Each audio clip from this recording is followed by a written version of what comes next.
इतिहासाचे रंगरूप हे आले या नगरा, इतिहासाचे रंगरूप हे आले या नगरा. स्वागतम सुस्वागतम हा मानाचा मुजरा, स्वागतम सुस्वागतम हा मानाचा मुजरा. इतिहासाचे रंगरूप हे आले या नगरा, इतिहासाचे रंगरूप हे आले या नगरा. स्वागतम सुस्वागतम हा मानाचा मुजरा, स्वागतम सुस्वागतम हा मानाचा मुजरा. ला ला ला ला ला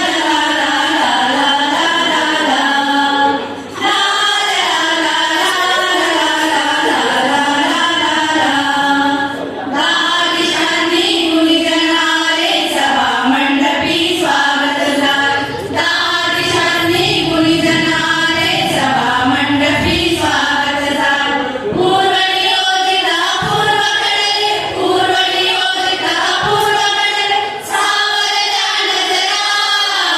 स्वागतम सुस्वागतम हा मानाचा मुजरा, स्वागतम सुस्वागतम हा मानाचा मुजरा. ला ला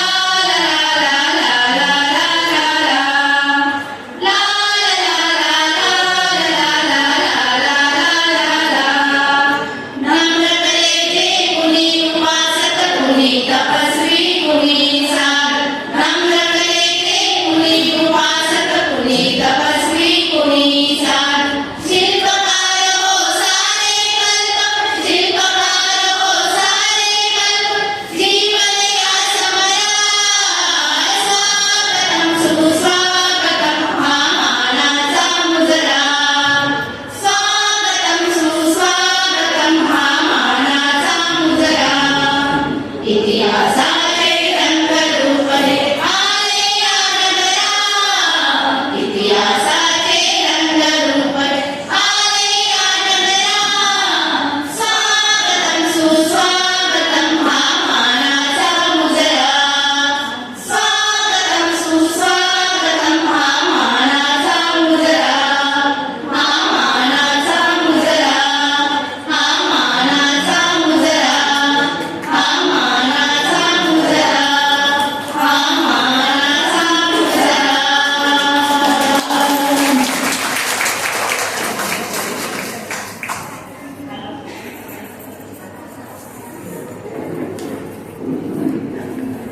खूप सुंदर आवाजात आजचं हे स्वागत झालेलं आहे आणि वातावरण प्रफुल्लित केलेलं आहे त्यांनी. अहिल्यादेवी ग्रुपतर्फे हे स्वागत होतं आणि शब्दसुंदरांनी खूप छान असं स्वागत केलेलं आहे. एकत्र येण्याने सुरुवात आहे, एकत्र राहणं ही प्रगती आहे, एकत्र काम करणं ही उन्नती आहे आणि स्वागत करणं ही आपली संस्कृती आहे. तर आजच्या महिला मेळाव्याच्या अध्यक्षा माननीय प्राध्यापक सौ नलिनी मोरे मॅडम यांचे स्वागताकरता मी सौ मेघा ढोले यांना विनंती करते की त्यांनी त्यांचे रोपटे देऊन स्वागत करावे. माननीय प्राध्यापक नलिनी मोरे यांचं स्वागत सौ मेघा ढोले करतील अशी त्यांना विनंती करते.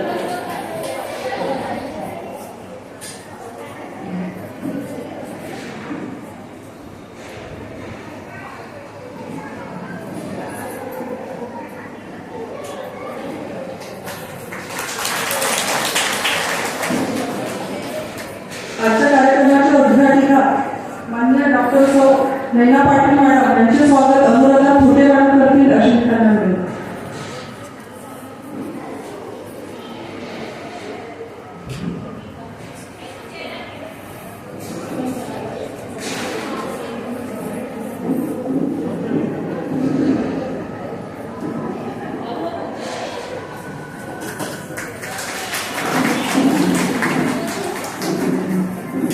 टाळ्या वाजवणे खूप कंजूसी करू नका.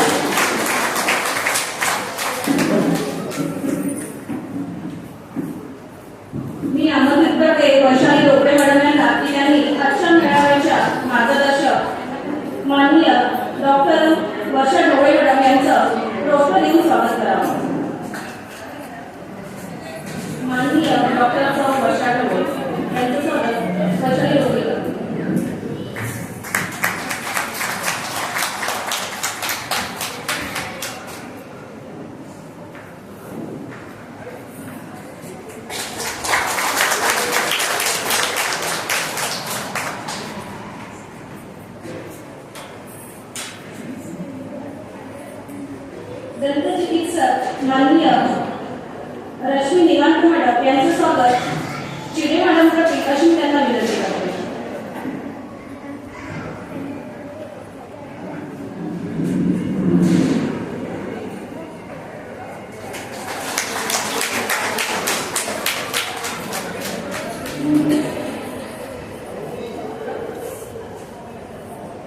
आजच्या महिला मेळाव्याला उपस्थित सर्व मान्यवरांचं आणि श्रोत्यांचं, स्पर्धकांचं व आम्हा महिला मेळाव्याला भरभरून पाठिंबा देणाऱ्या आमच्या संघटनेचे सर्व अधिकारी, सभासद यांचे मी स्वतः शब्द सुनामी मनापासून स्वागत करते, स्वागत करते, स्वागत करते. साईडला ठेवून द्या.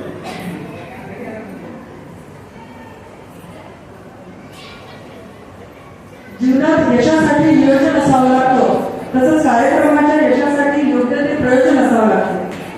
जाणून घेऊया आजच्या कार्यक्रमाच्या प्रयोजनाची पार्श्वभूमी म्हणजेच कार्यक्रमाचे प्रास्ताविक. मी आदरपूर्वक आमंत्रित करते सौ वैशाली रोगे मॅडम की त्यांनी आजच्या कार्यक्रमाचे प्रास्ताविक करावे.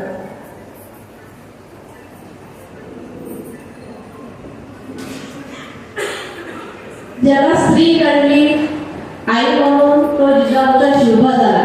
त्याला स्त्री म्हणून बहीण कळली तो मुक्ताईचा ज्ञानदेव झाला. ज्याला स्त्री म्हणून मैत्री कळली तो राजेचा श्याम झाला. आणि ज्याला स्त्री म्हणून पत्नी कळली तो सीतेचा राम झाला.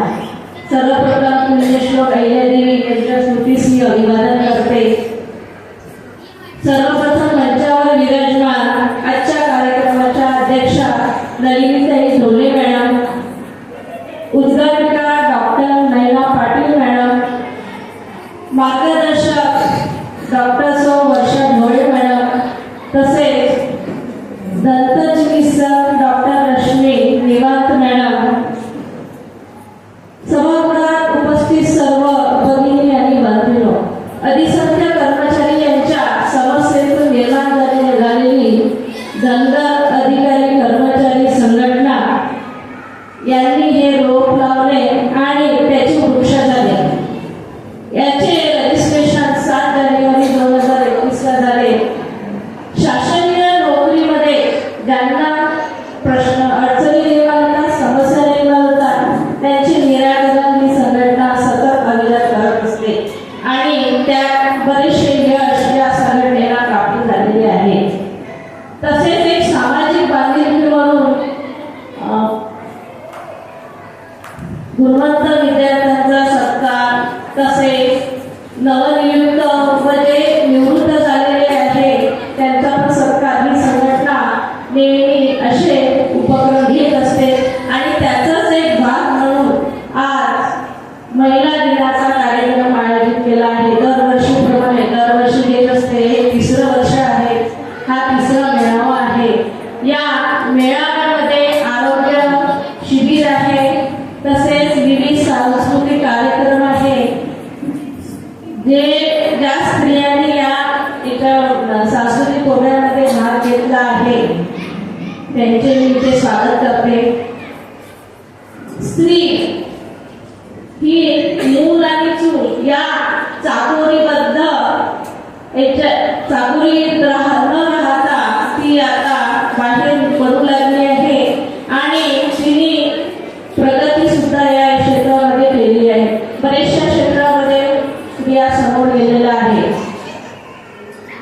एवढे बोलून मी 2 शब्द संपवते. जाता जाता एक सांगू इच्छिते तुम्हाला, तुझ्या प्रयत्नाला मिळू दे यशाची सोनेरी किनार, लक्ष लक्ष दिल्याने उजवू दे तुझा संसार, कर्तृत्व आणि सामर्थ्याची ओढून घे नवीन जाणार, पुन्हा एकदा होऊन दे श्री शक्तीचा जागर. सर्व महिलांना महिला दिनाच्या शुभेच्छा देते आणि माझ्या बांधला इथे विराम देते. धन्यवाद. धन्यवाद मॅडम. मॅडम मी आपल्या प्रास्ताविक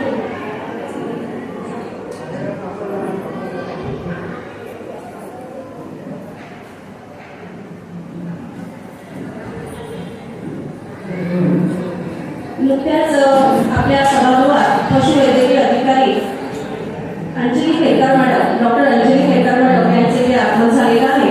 मी त्यांच्या स्वागताकरता त्यांना व्यासपीठावर आमंत्रित करते.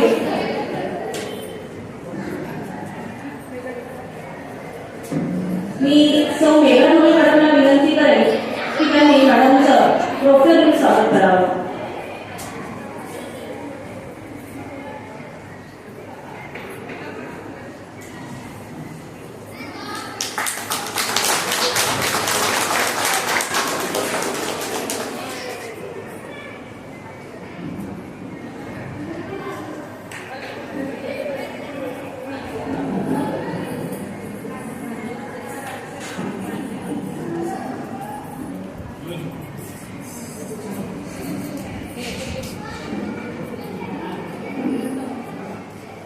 कोणत्याही अपेक्षेशिवाय कोणाची चांगले करण्याचा प्रयत्न करावा. कोणत्याही अपेक्षेशिवाय कोणाची चांगले करण्याचा प्रयत्न करावा. कारण एक जुनी म्हण आहे, जे लोक नेहमी फुले वाटतात त्यांच्या हाताने नेहमी सुगंध दरवळत राहतो. अशाच आपल्या आजच्या तज्ज्ञ मार्गदर्शक आहेत.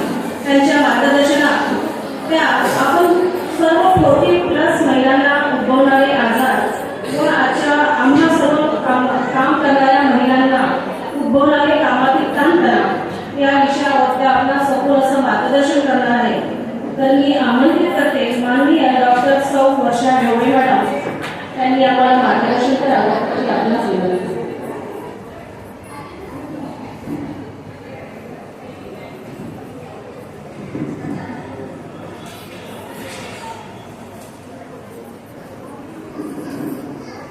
आपण मॅडमचं मार्गदर्शन थोड्या वेळाने ऐकूया. त्यापूर्वी आपण उद्घाटनीय भाषणाकडे वळूया.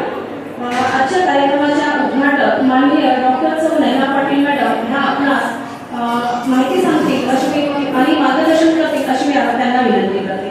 माननीय डॉक्टर सौ नैना पाटील. धन्यवाद. सर्वप्रथम अभिवादन करते. जागतिक महिला दिनानिमित्त आयोजित केलेल्या दंगा समाजातील महिलांच्या मेळाव्याप्रसंगी उपस्थित असलेल्या अध्यक्ष सौ नलिनीताई ढोले, तज्ज्ञ मार्गदर्शक डॉक्टर वर्षा ढवळे मॅडम व तसेच उपस्थित कर्तृत्ववान महिला अधिकारी व सर्व महिलांना महिला दिनाच्या हार्दिक शुभेच्छा. तुझ्या शक्तीचा सलाम, तुझ्या कर्तृत्वाचा सलाम, तुझ्या धैर्याला सलाम. किती तकलीफ किती पडली, किती सोडलं तरी तुला तुझा सावध. नाती सांभाळून तुम्ही जगणारी तू, नोकरी सांभाळून जगणारी तू, घर सांभाळून घर चालवणारी जगणारी तू, प्रत्येक मुलीला आदर्श देणारी तू, अशा स्त्रीला सलाम. आज महिला मंडळी इथे सर्व सांस्कृतिक कार्यक्रम, रांगोळी, गीत गायन व नृत्य असा प्रोग्राम सादर करणार आहोत. या सर्व महिलांच्या कलाकारांना सुचनांना इथे वाहून येण्याचा म्हणून ते आयोजित केले त्याचे आभार मानतो. माझ्या इथे तसेच आपले डॉक्टर ढवळे मॅडम तुम्हाला आरोग्याविषयी योग्य ते मार्गदर्शन करणार आहे. मॅडम तुम्हाला काही वर्षांच्या महिलांना आरोग्याचे जे प्रॉब्लेम्स आहेत त्याच्या रिलेटेड काय उपचार करायला पाहिजे, काय तपासण्या करायला पाहिजे त्याबद्दल आपल्याला मार्गदर्शन करते.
सर्वप्रथम अहिल्याबाई होळकर यांना शत कोटी प्रणाम करते. आज सावित्रीबाई फुले यांचंही जन्मतिथी, त्यांनाही कोटी प्रणाम करते. आज आपल्याला 8 मार्च महिला दिनानिमित्त हा जो कार्यक्रम आपण हा जो सोहळा महिलांसाठी आयोजित केलेला आहे. या कार्यक्रमाला सगळे महिला आज आवर्जून उपस्थित झाले. त्यांचं मी स्वागत करते. अभिनंदन. धनगर अधिकारी कर्मचारी संघटना महाराष्ट्र राज्य जिल्हा शाखा नागपूर यांचे महाराष्ट्र राज्य अध्यक्ष श्री माननीय अनिल बळीराम मंचावर उपस्थित आजचे कार्यक्रमाचे मुख्याधिका डॉक्टर नैना पाटील आणि मंचावर उपस्थित तज्ज्ञ मार्गदर्शक डॉक्टर वर्षाताई झालेला, त्याचप्रमाणे मंचावर उपस्थित सगळे आदरणीय महिला मंडळ कार्यकारिणी सदस्य आणि माझे सहकारी घडले.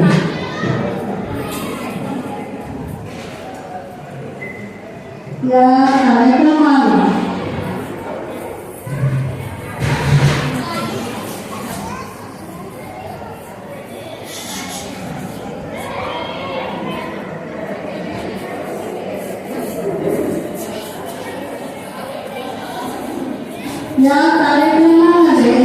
आपण लघु उद्योग आणि घरी राहणारे व्यवसाय करणाऱ्या महिलांना प्राथमिकता दिलेली आहे. आजचा आपला विषय आहे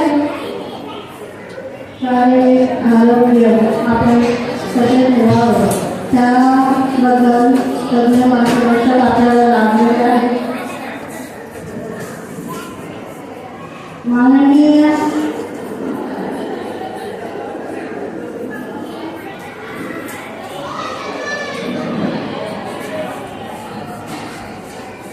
जागतिक महिला दिनानिमित्त धनगर समाजातील महिला मंडळाचे आयोजन आज करण्यात आले आहे.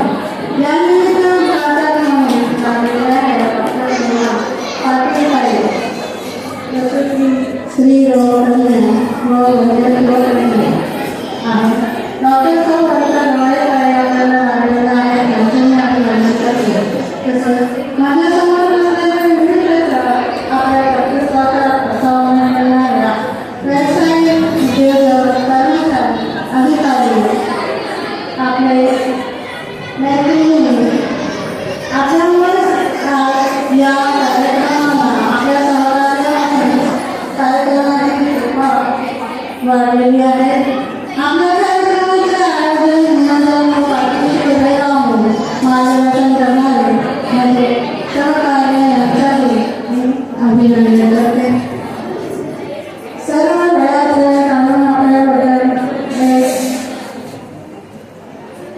इथे उपस्थित झाले त्यांच्याही स्वागत करते. आपली ही संघटना ची स्थापना 7/1/2021 रोजी झाली. या संघटनेचा उद्देश फक्त कर्मचाऱ्यांजवळ समाज नव्हे तर समाजाचं उद्बोधन करणे, त्यांना एक नवीन दिशा नवीन मार्गदर्शन करणे या संघटनेचा उद्देश राहिलेला आहे. सर्वांनाही संधी मिळावं, त्यांच्यामध्ये असलेले सुप्त गुण ते प्रसिद्धीस यावं यासाठी ही महिलांना आपण या मेळाव्याचं आयोजन आपण केलेलं आहे. या कार्यक्रमामध्ये हा 3रा वर्ष आहे. 2 वर्ष आपण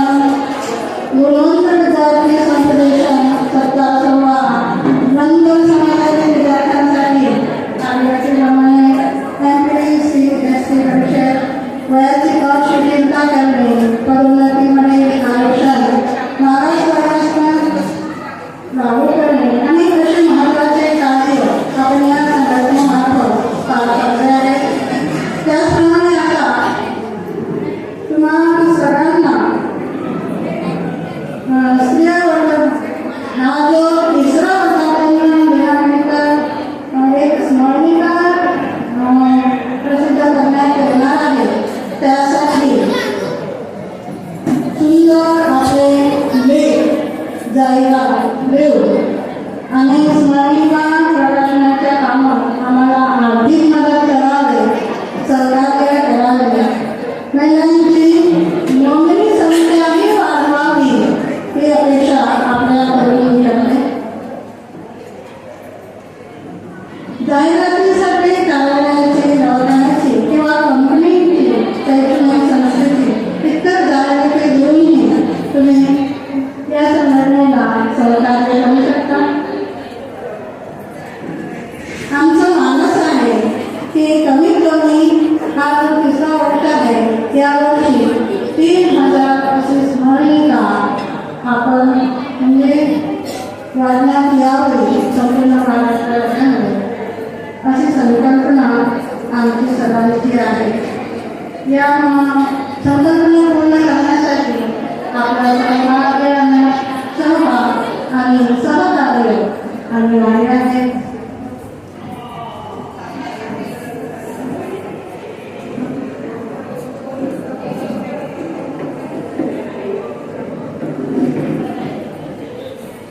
सर्वांनी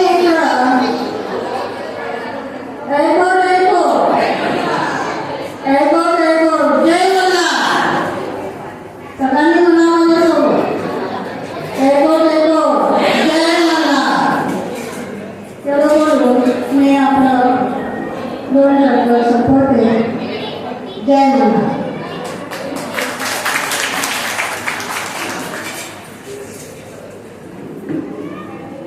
धन्यवाद मॅडम. त्यानंतर आपण सत्कार सोहळ्याकडे बघूया. मी आमंत्रित करते डॉक्टर कुमारी लीना तुषार तांबे यांचं सेवा व वस्तुकर विभाग STI इथे सिलेक्शन झालं आहे MPSC मार्फत. मी त्यांना स्टेजवर आमंत्रित करते आणि मी विनंती करते माननीय डॉक्टर सौ लैला पाटील मॅडम यांना की तिचा आपण सत्कार करावा.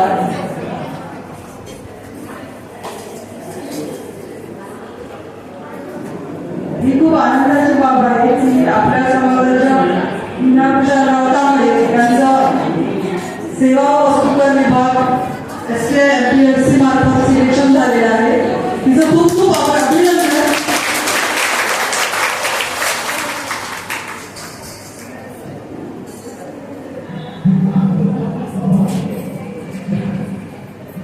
कधी काही मिळवण्यासाठी जीवनामध्ये खूप खूप मेहनत करावी लागते.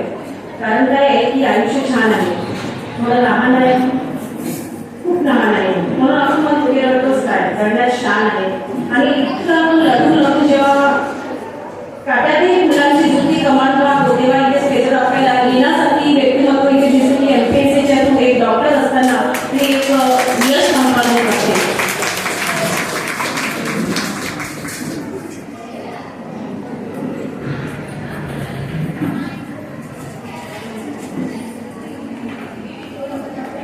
तत्पूर्वी आपण धनगर भूषण महिला मंडळ यांचे अध्यक्ष सौ सुषमा कानडे मॅडम यांचं स्वागत घेऊया.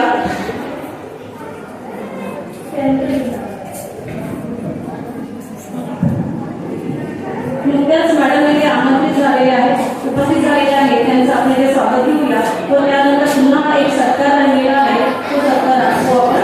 मी विनंती करते सौ सुषमा कानडे मॅडम यांना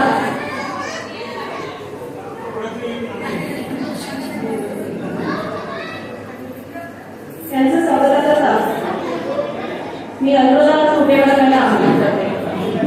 आपण त्यांना रोगाने त्यांचं स्वागत करावं.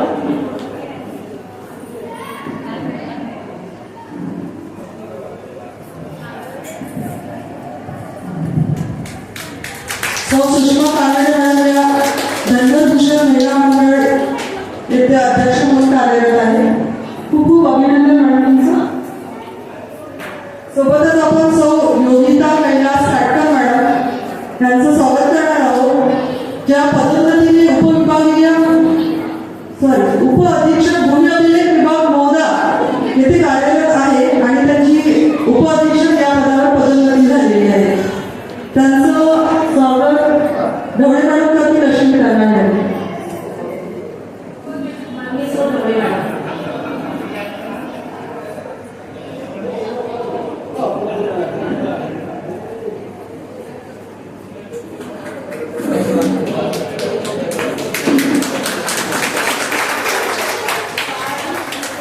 उपाधीक्षक म्हणून भूमी अभिलेख विभागात मोदा यांच्या कार्यालयात आहे.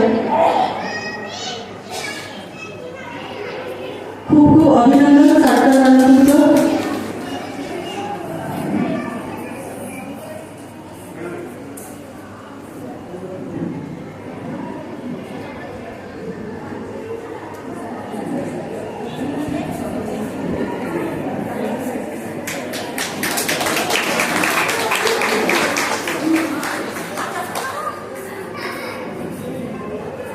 अभिनंदन मॅडम आपलं होतं. त्यानंतर अगदी छोट्याशा बालिकेचं आपण भाषण ऐकणार आहोत. आपण मोठ्या मोठ्या आपल्या प्रौढ व्यक्तींचं भाषण नेहमी ऐकणार, छोट्याशा मुलीचं आपण भाषण ऐकणार आहोत आणि तिचं नाव आहे चैताली नवाले. ती अगदी 3.5 वर्षाची मुलगी आहे. मी चैतालीला इथे येण्यास विनंती करते की तिने इथे यावं आणि आपलं भाषण सादर करावं.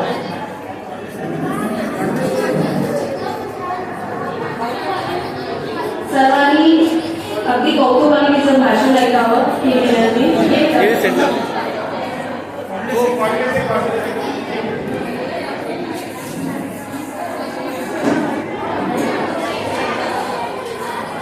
सॉरी, मला त्याला बातमी देते झाली की 10 वर्षाची मुलगी आहे. आपण त्याला 3.5 वर्षाची मुलगी समजून नये. तर आता आपल्यासमोर चैताली एक छानसं सुंदर भाषण देणार आहे.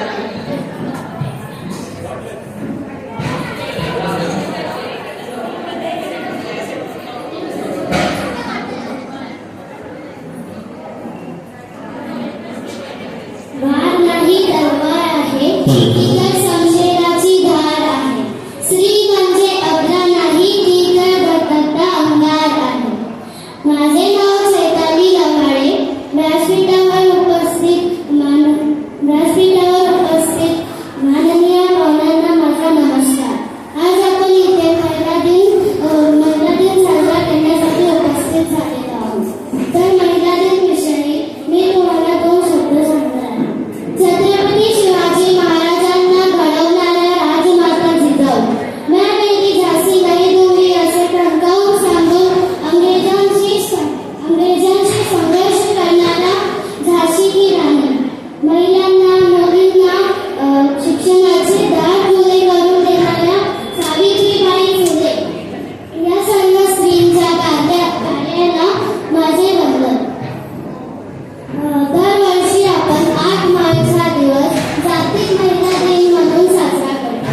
पण का 8 मार्च 1908 मध्ये अमेरिकेतील न्यूयॉर्क शहरातील वस्त्रोद्योगातील काही महिलांनी कामाचे तास कमी करावे व स्वतःच्या सुरक्षेसाठी इत्यादी मागण्या केल्या होत्या. स्त्रियांनी केलेला हा जगातील पहिला लढा होता. सन 1990च्या आंतरराष्ट्रीय महिला परिषदात क्लारा झेटिंग यांनी 8 मार्च हा दिवस जागतिक महिला दिन म्हणून साजरा करण्यात यावा हा ठराव ठेवला व तो पासही झाला. तू जिजाऊ, तू सावित्री, अहिल्याची तू लेक आहे, तू कल्पना, तू सुनीता, आकाशात तुझी झेप आहे. या दिवसाचा मुख्य हेतू महिला सबलीकरण आहे. स्त्रीला अनेक नाती जोपासावी लागतात. प्रत्येक कुटुंबाचा आधारस्तंभ एक स्त्रीच असते. प्रत्येक यशस्वी पुरुषाच्या मागे एक स्त्रीच असते. अर्धांगिनी तू प्रभूची शक्ती तू, अर्धांगिनी तू प्रभूची शक्ती तू, झाशीची राणी तू, मावळ्यांची भवानी तू, प्रगतीला लाभलेली उन्नती तू, आजच्या काळाची प्रगती तू. आज प्रत्येक क्षेत्रात एक प्रगती प्रथावर एक स्त्री आहे. आजच्या स्त्रीने निर्भयपणे संकटाचा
त्यासाठी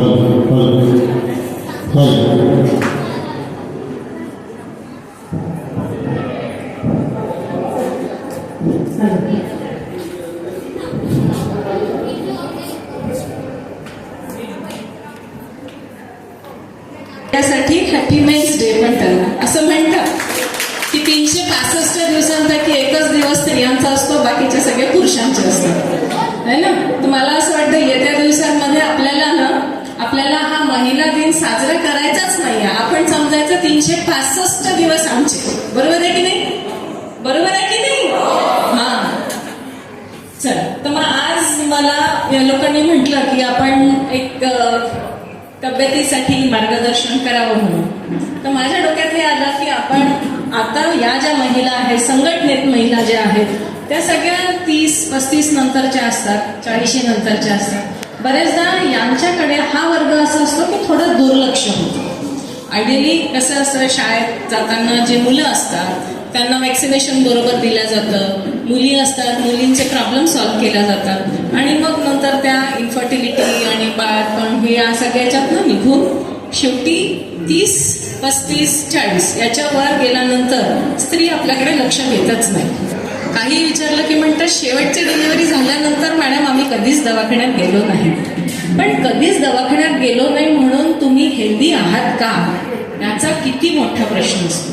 तर आज माझ्या या प्रेझेंटेशनमध्ये आपण 40 वर्षानंतर काय काय काळजी घ्यायला पाहिजे हे मी तुम्हाला डिटेलमध्ये सांगेन. या प्रेझेंटेशनमध्ये मी आता एक गायनोकॉलॉजिस्ट आहे.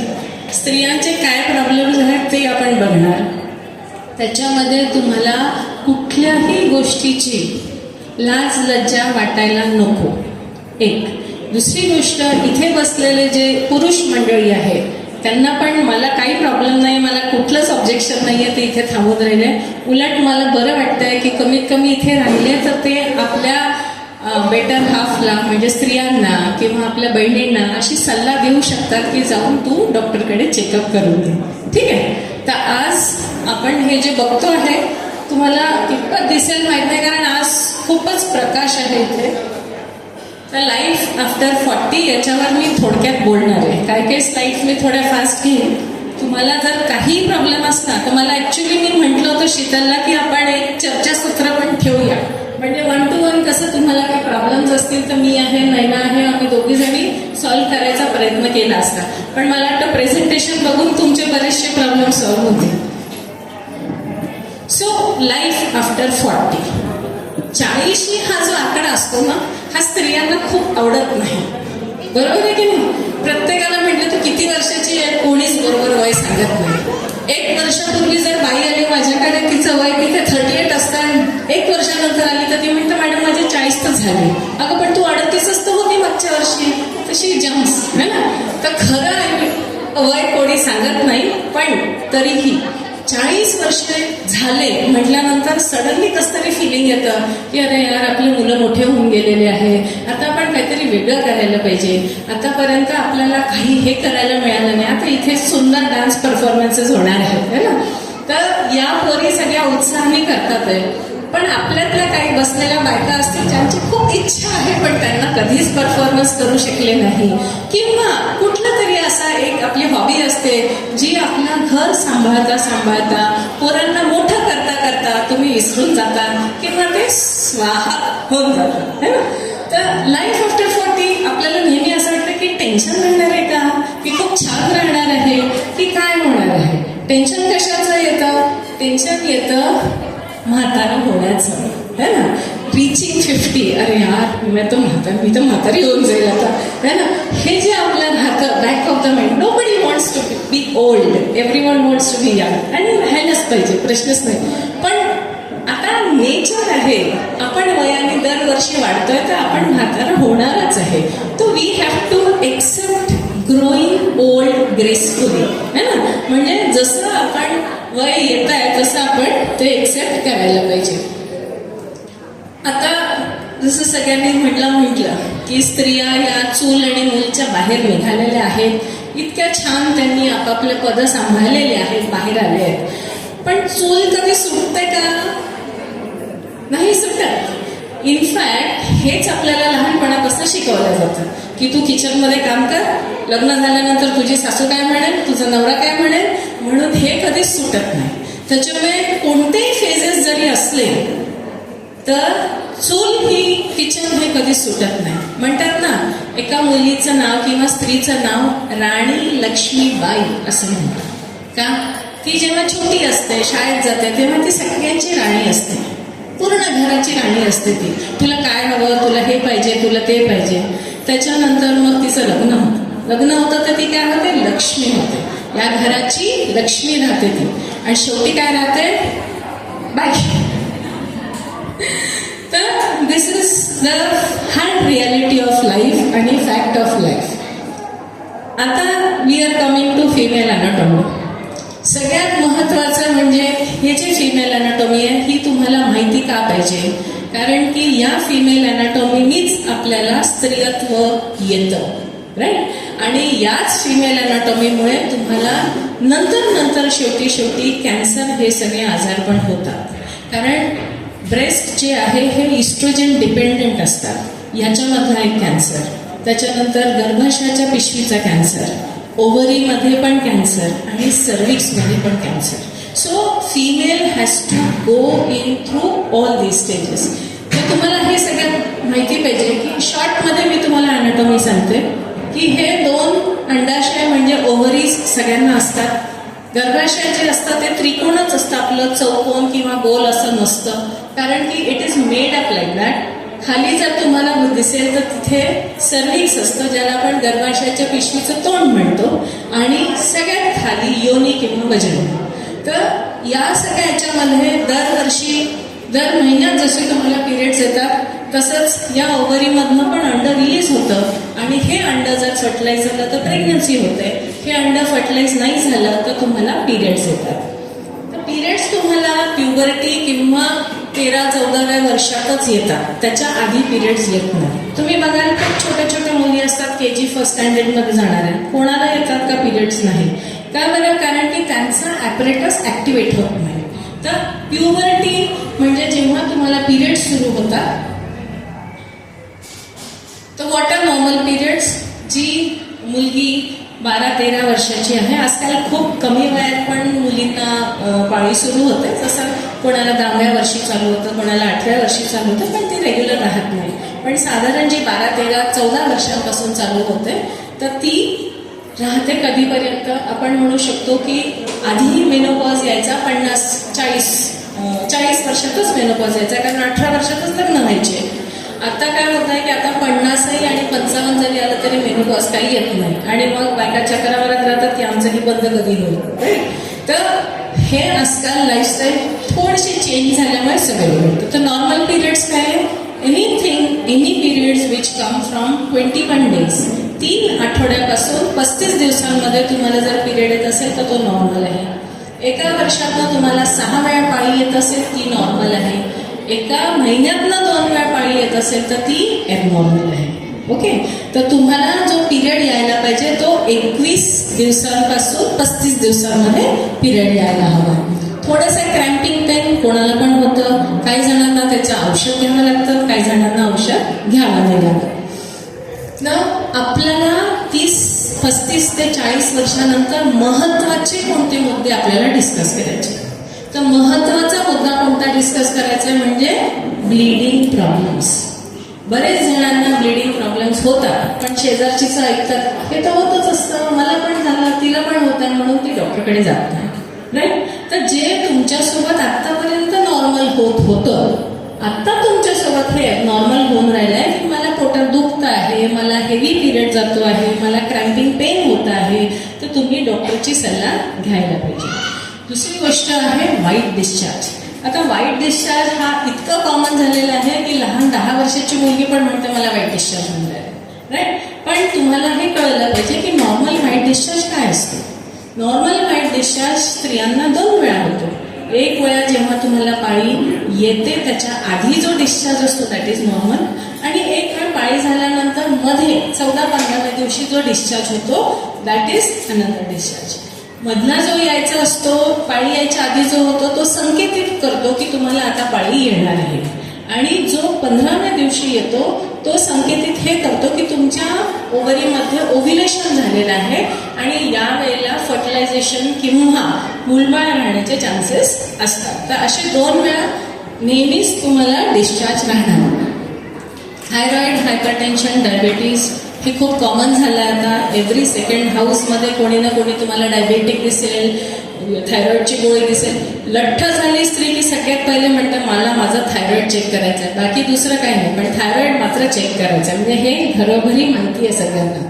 त्याच्यानंतर बॅकएक आहे, जॉईंट पेन्स आहे, हाडं ठिसूळ होतात आणि युरिन इन्फेक्शन. युरिन इन्फेक्शन तर इतकं कॉमन झालेलं आहे कारण की एक तर पाणी कमी प्यायची सवय, दुसऱ्यांदा अजून बाथरूम्स यूज करत नाही बरोबर, किंवा जे यूज करतो ते व्यवस्थित राहत नाही. ओके.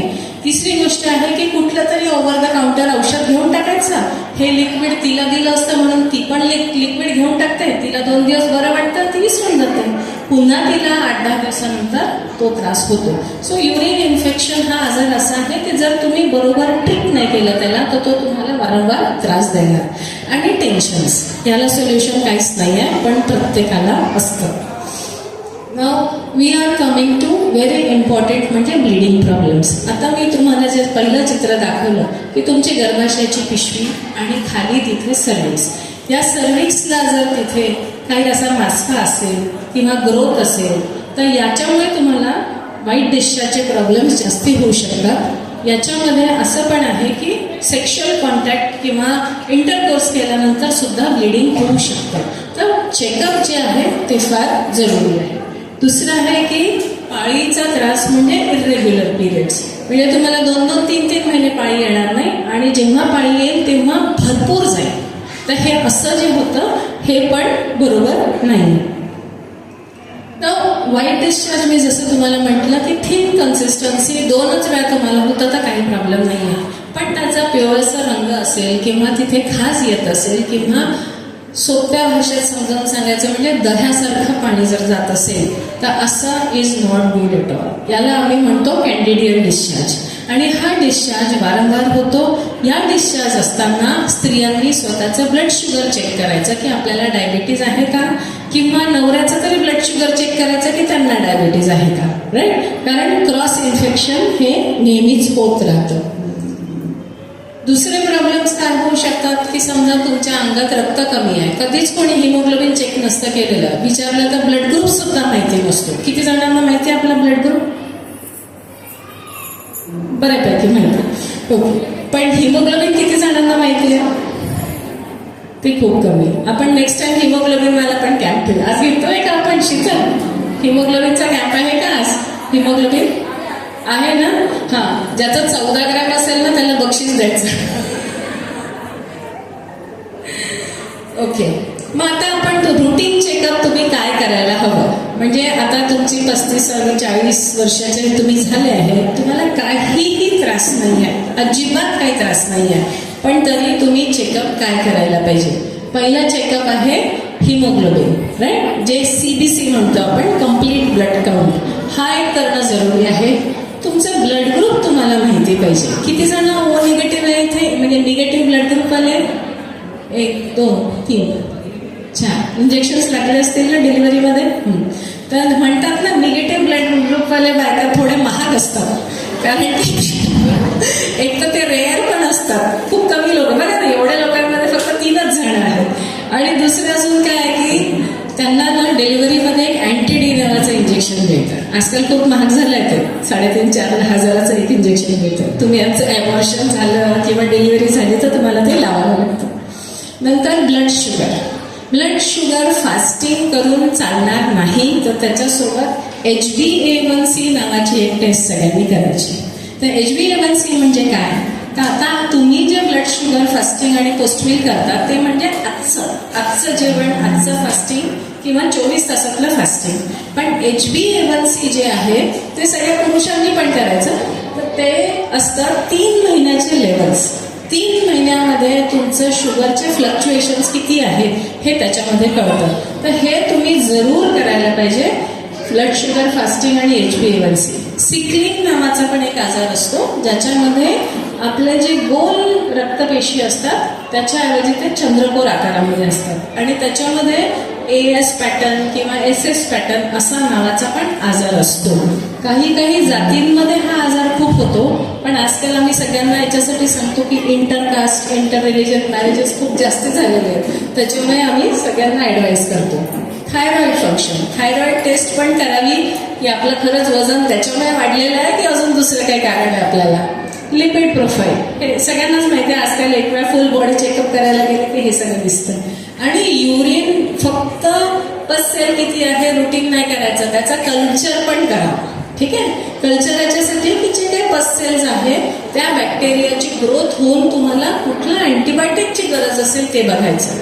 बरेचदा काय होतं की कुठल्या पण आपण हॉस्पिटलमध्ये जातो किंवा दवाखान्यात जातो, तुम्हाला औषध दिलं जातं आणि तुम्हाला ते औषध देऊन अँटीबायोटिकचा एक 2 दिवसाचा कोर्स, कोणी 5 दिवसाचा कोर्स असं करून देतं. पण तुम्हाला ते खरंच अँटीबायोटिक सेन्सिटिव्ह आहे का? नाही तर मग तुम्ही पुन्हा 1.5-2 महिन्यांनी तुम्हाला ते तयार होतं. कारण आपले ब्लॅडर जे आहे, युरिनरी ब्लॅडर जे आहे, त्याच्या म्युकोजल लाइनिंगमध्ये बॅक्टेरिया लपलेले असतात आणि एक वेळ तुम्ही अँटीबायोटिकचा कोर्स घेतला की तो तात्पुरतं बरं होतं, पुन्हा त्यांची कॉलनी वाढली की तुम्हाला त्रास सुरू होतो. मग तुम्ही किती डॉक्टर चेंज केले तरी तो प्रॉब्लेम जात नाही. मग आता गायनिक एक्झामिनेशन, तर माझ्याकडे समजा 40 वर्षाची स्त्री आली तर मी तिचं एक फुल बॉडी चेकअपमध्ये फक्त लघवी आणि अल्ट्रासाऊंड करणं एवढं नाही करत मी, पण मी I check everything. Breast examination मी तुम्हाला शिकवणार आहे, ब्रेस्ट एक्झामिनेशन कसं करायचं. प्रत्येकाने ती ब्रेस्ट एक्झामिनेशन केलीच पाहिजे. कमीत कमी 5-6 महिन्यातनं एक वेळ तरी चेक करायचं. एक्सटर्नल एक्झामिनेशन हे आम्ही लोक करतो की तुम्हाला, बरेच बायका म्हणतात आता डिलिव्हरी झालं मॅडम, आता याच्याशी काही घेणं देणं नाही आहे, पण असं नाही आहे. तेव्हाच तुम्हाला हे प्रोग्राम, हे सगळे त्रास सुरू होतात. तर एक्सटर्नल जेनेटेरियापासून आम्ही सुरुवात करतो की तुम्हाला बाहेर काही प्रॉब्लेम आहे का, छोटे छोटे फोडं आहेत का तिथे, किंवा कधी कधी काही जणांना खाजवतं, रॅश येतं, फोडं तयार होतात. तर हे सगळं, आणि इथेच खाली एक बार्थोलिन नावाचे एक ग्लँड पण असतं. जसं आपण म्हणतो ना, तो काय केसतोड नावाचा एक आजार असतो, तो सारखा होत राहतो. एक वेळा झाला की दुसऱ्यांदा, तिसऱ्यांदा, चौथ्यांदा, असं एक बार्थोलिन ग्लँड असते, ती पण सारखी होत राहते. तर त्याच्यामुळे तुम्हाला हे एक्सटर्नल एक्झामिनेशन फार जरुरी आहे.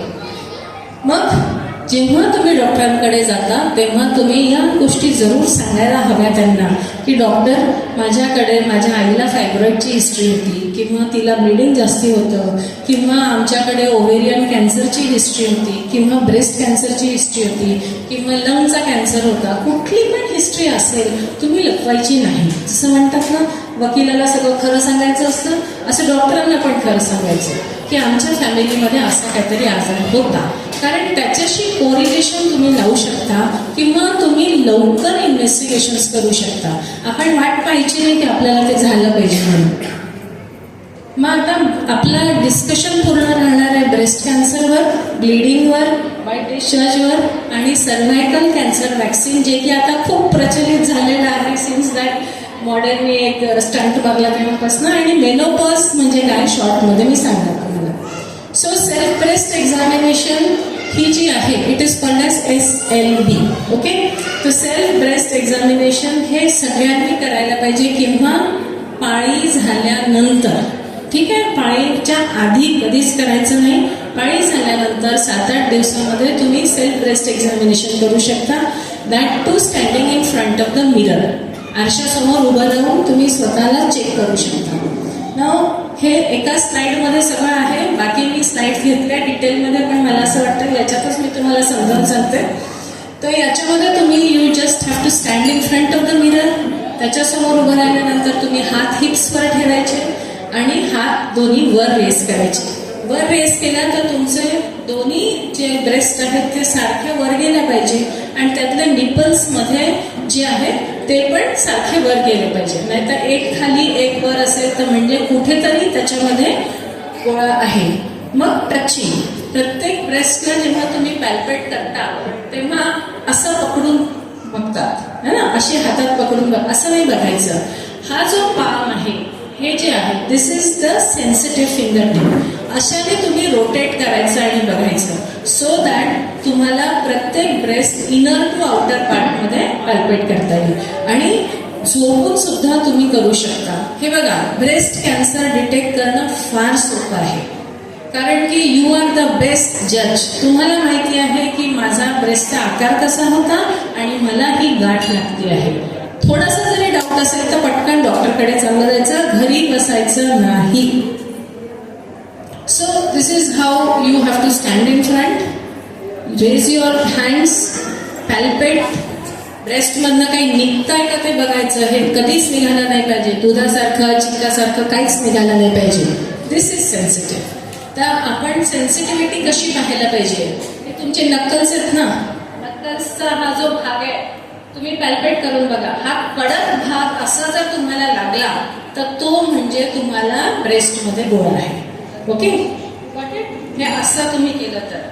रेस्ट बाकी जे आहे लंपिश फिलिंग त्याला नाही. फक्त असा जर तुम्हाला कडक गोळा लागतो आहे तर तो, आता काही गोळे असे फिरणारे असतात ब्रेस्टमध्ये, त्याला आम्ही फायब्रोएडिनोमा म्हणतो. ते युजली काही प्रॉब्लेम क्रिएट करत नाही, पण थोडी स्लो ग्रोथ असते. आणि मॅलिग्नंट ग्रोथ जे असतात ते असे घट्ट ब्रेस्टमध्ये बसलेले असतात, बिलकुल हालत नाही तुम्ही हलवायचा प्रयत्न केला तर. Okay, so I skip through this. हे असं तुम्हाला अँटी क्लॉकवाईज डायरेक्शनमध्ये पूर्ण काखेपर्यंत तुम्हाला बघायचं असतं, कारण कधी कधी काखेत पण एखादी ग्लँड असते, ती पॅल्पेबल असते, पण ब्रेस्टमध्ये काहीच नसतं आणि त्या काखेतल्या ग्लँडमध्ये तुम्हाला समजतं की तुम्हाला कॅन्सर आहे म्हणून. सो ही पूर्णपणे तुम्हाला पॅल्पेट करायची आहे. डिस्चार्ज निघतो का ते पाहायचं. ओके, नाव मॅमोग्राफी. बरेच जण विचारतात की आम्ही मॅमोग्राफी करायला पाहिजे का. तर 40 वर्षानंतर जर ती स्त्री थोडी लठ्ठ आहे आणि आपल्याला पॅल्पेट होत नाही, आता एक मॅमोग्राफी करायला हवी. ती मॅमोग्राफी नॉर्मल आली तर 3 वर्ष तुम्हाला करायची गरज नाही. ओके, रिस्क फॅक्टर्स जे तुम्ही कंट्रोल करू शकता कशासाठी, तुम्हाला ब्रेस्ट कॅन्सर होऊ नये म्हणून. तर एक आहे लठ्ठपणा. लठ्ठपणा जितका शरीरामध्ये राहील तितकं इस्ट्रोजन नावाचं हॉर्मोन तुमच्या शरीरात राहतं आणि इस्ट्रोजन नावाचं हॉर्मोन तुम्हाला ब्रेस्ट कॅन्सरची पॉसिबिलिटी जास्त देतं. ओके, सो तुमचं डाएट, आजकालच्या मुलांना खूप सांगावं लागतं डाएटबद्दल, कारण त्यांचं डाएट पूर्ण फास्ट फूड डाएट असतं आणि जितका जास्त इस्ट्रोजन, जितका जास्ती लठ्ठपणा तो मेनोपॉजसाठी पण चांगला नाही.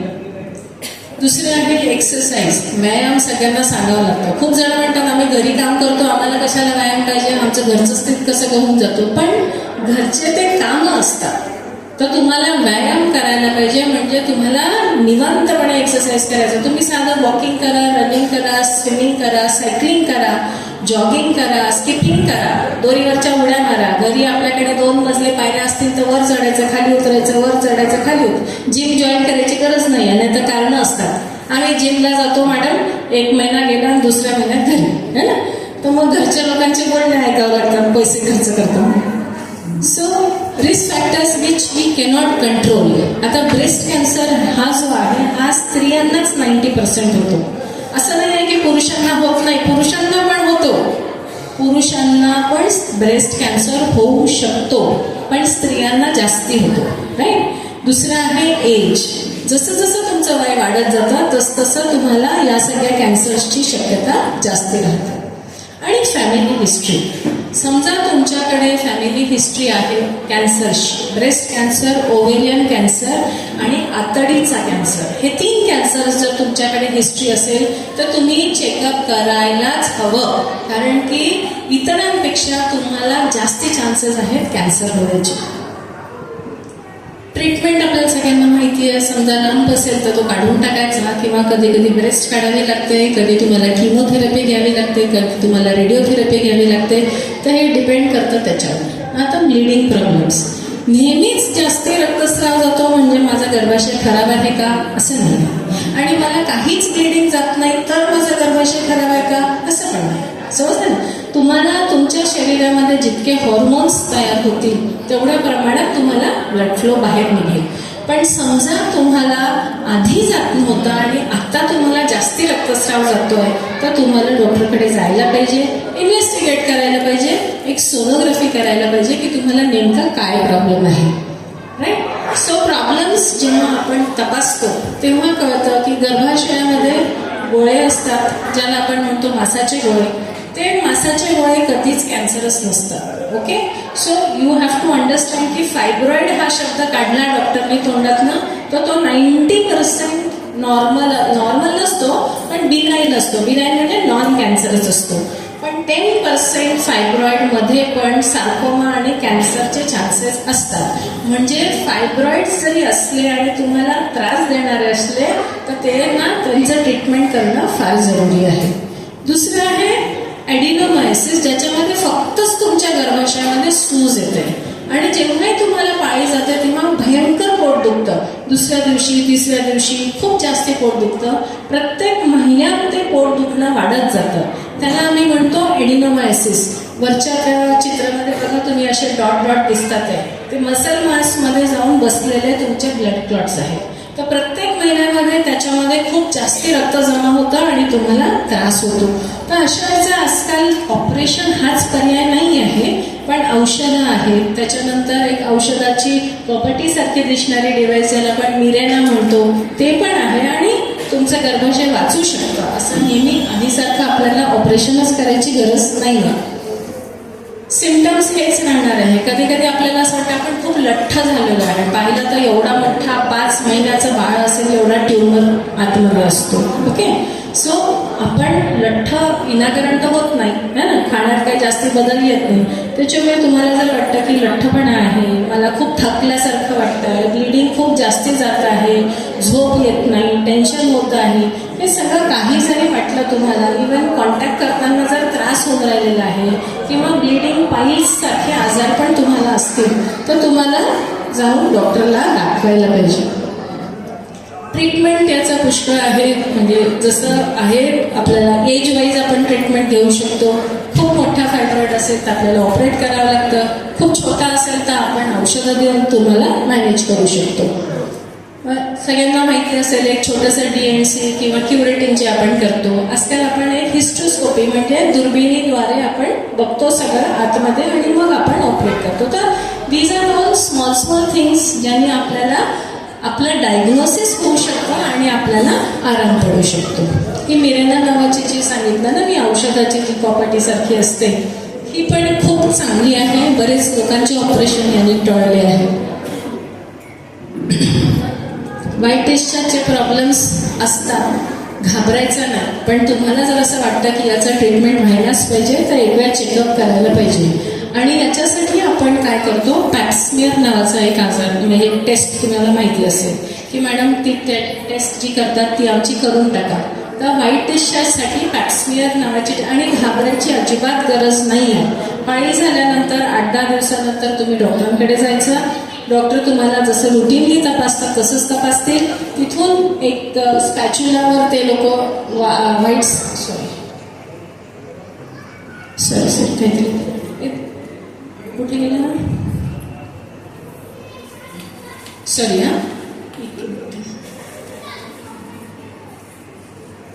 क्या हो गया ब्लैक बाहर निकल गया.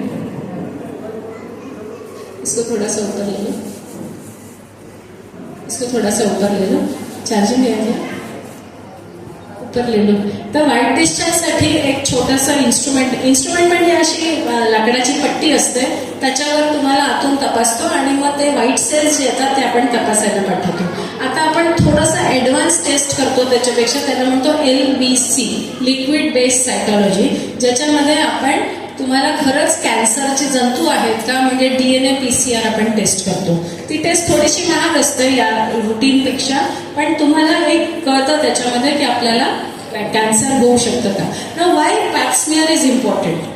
एक तर सगळ्यात पहिले गर्भाशयाच्या पिशवीचं तोंड आतमध्ये असतं, तुम्हाला स्वतःहून ब्रेस्ट सारखा पॅल्पट नाही करता येत. दुसरी गोष्ट त्याच्यावर असलेला फोड किंवा सूज किंवा त्याच्यावर असलेली ग्रोथ तुम्हाला दिसत नाही. पण जेव्हा आम्ही तपासतो तेव्हा तिथले सेल्स घेऊन जर तपासलं तर आपल्याला तुम्हाला कॅन्सरची पॉसिबिलिटी आहे का म्हणजे येत्या 8 ते 10 वर्षात तुम्हाला होईल का हे आपण सांगू शकतो.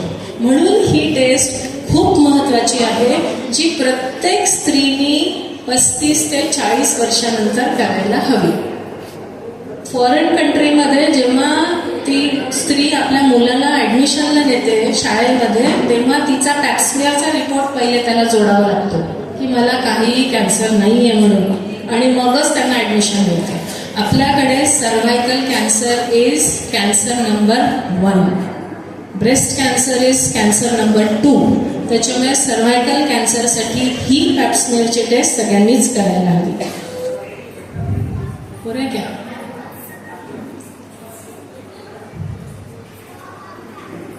ओके, जस्ट थोडक्यात मी तुम्हाला सांगते. सर्व्हायकल कॅन्सरसाठी वॅक्सिन्स असतात. ते वॅक्सिन्स जे आहेत त्या वॅक्सिन्सने तुम्हाला कॅन्सर होणार नाही याची गॅरंटी नाही राहत. ओके, त्या वॅक्सिन्स तुम्हाला कशाला दिल्या जातं? तुमची इम्युनिटी स्ट्रॉंग करण्यासाठी. तुमची इम्युनिटी स्ट्रॉंग राहिली, ते वॅक्सिन तुम्हाला मिळालं, ते अँटीबॉडीज तुमच्या शरीरात असले तर होणार नाही. That doesn't give you a licence to have as many relations as you like. समजलं ना, की मी सर्व्हायकल कॅन्सर वॅक्सिन घेतलाय आता मी काहीही करू शकते, असं नाही आहे.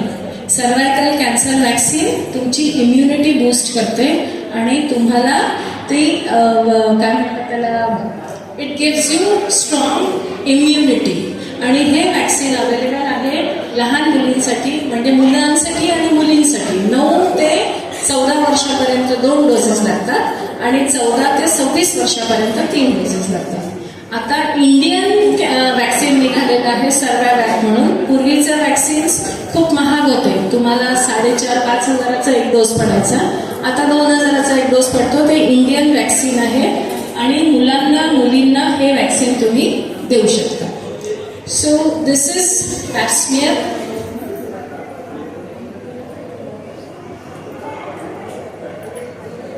स्लाइड शो नहीं हो रहा है क्या?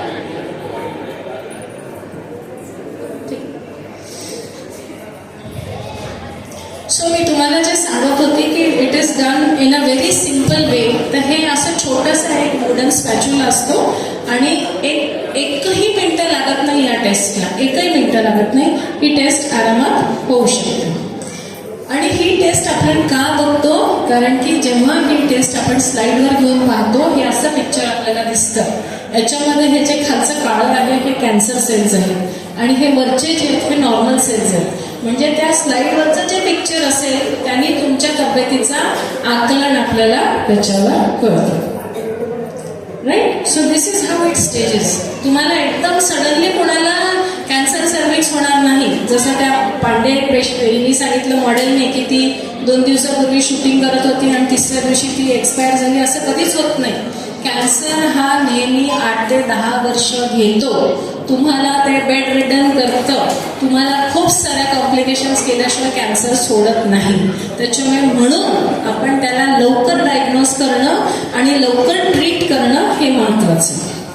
नाव I told you all women above 35 who are sexually active, म्हणजे ज्यांचं लग्न झालेलं आहे त्यांनी करायला हवं.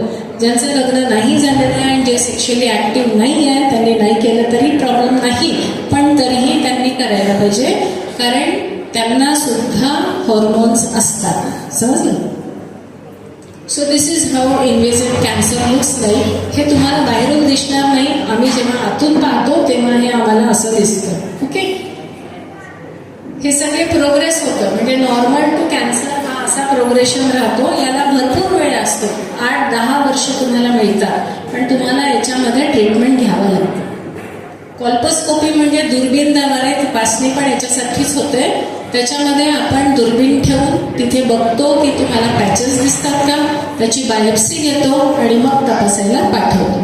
So this is how colposcopy picture looks like. मग 2 वॅक्सिन्स मी तुम्हाला सांगितलं त्याच्याबद्दल.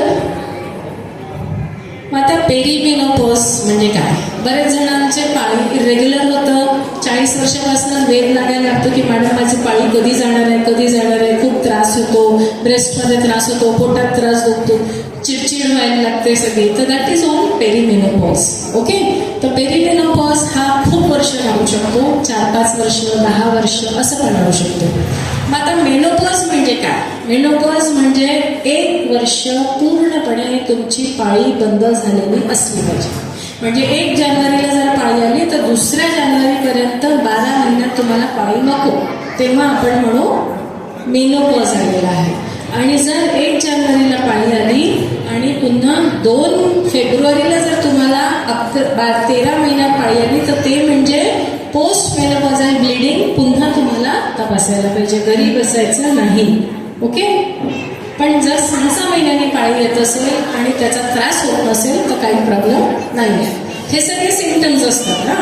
तुम्हाला कदाचित घरी गंमतही करत असतील, तुझं मेनोपॉज येऊन राहिला म्हणून तू अशी करते, फुगलेली आहे, इच्छी बिच्छी, चिडचिड करते, विसरते, गॅस सुरू ठेवते, दुर्वारा आला की मी माहीत नाही, बाई आली की मी माहीत नाही, जेवायचं बाहेर ठेवलं का माहीत नाही. तर all these symptoms are there. काही जण का म्हणतात एकदम आम्ही सायकल झालेले म्हणजे इथपर्यंत कधी कधी त्याचे सिम्पटम्स असतात. पण तुम्हाला या सगळ्या याच्यासाठी घाबरायची गरज नाही आहे. प्लेन आपलं जे लाईफस्टाईल आहे त्याच्यात जर तुम्ही मेडिटेशन, वॉकिंग, जेवण तुमचं व्यवस्थित, खूप स्पायसी फूड नाही खाणार, अल्कोहोल, स्मोकिंग हे नाही करणार तर तुम्हाला काहीही मेनोपॉजचा सुद्धा त्रास होत नाही. So what is menopause? Fit at 50 and strong at 60 है ना. सर मेनोपॉज म्हणजे आपण म्हणू शकतो उंबरठा. जसं प्युबर्टी हा एक उंबरठा असतो की आपण लहान मुलीपासून मोठ्या स्त्रीमध्ये किंवा स्त्रीमध्ये आपण ट्रान्झिशन असतं आपलं, तसं मेनोपॉज म्हणजे स्त्रीमधून आपण म्हाताऱ्यांकडे चाललोय किंवा आता आपली पाळी बंद झाली आहे आणि आता आपलं लाईफस्टाईल एखाद्या माणसासारखं झालेलं आहे की तुम्हाला पाळी येणार नाही आहे आणि बाकी त्रास होणार नाही आहे. सो मेनोपॉज का होतो? जसं प्युबर्टी होतं ना, जसं प्युबर्टीमध्ये लहान मुलींना हॉर्मोन्स चेंज होतात आणि पाळीची सुरुवात होते, तशीच बायकांमध्ये इथे हॉर्मोन्स चेंज होतात आणि पाळी बंद होते. पाळी बंद झाली की मेनोपॉज होतो.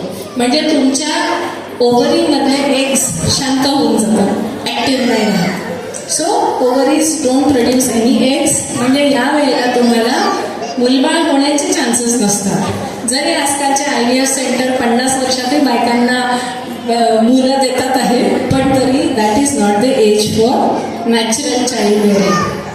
त्याच्यानंतर हॉर्मोन्स कमी होतात. सो हॉर्मोन्स कमी होतात म्हणजे काय? हॉर्मोन्स आपल्या शरीरामधले कमी झाले तर आपल्याला त्याचे फायदे पण आहेत आणि त्याचं नुकसान पण आहे.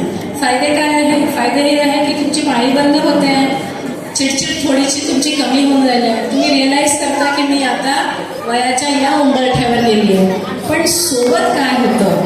सोबत तुमच्या हार्टला जे प्रोटेक्शन असतं,